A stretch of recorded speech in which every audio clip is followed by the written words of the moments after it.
बऱ्याच जण ना बोलायला सहज बोलून जातात, की काय आहे पैसा कमवायसाठी काय काय कामधंदे कराल.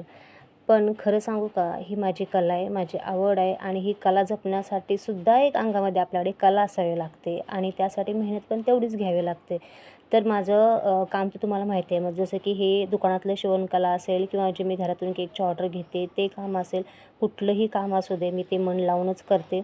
आणि समोरचं कस्टमर असेल ते नेहमी माझ्याकडून जे काही काम करून घेतं ते त्याला आवडलंच पाहिजे किंवा ते खुश झालं पाहिजे इतका माझा पूर्णपणे प्रयत्न असतो.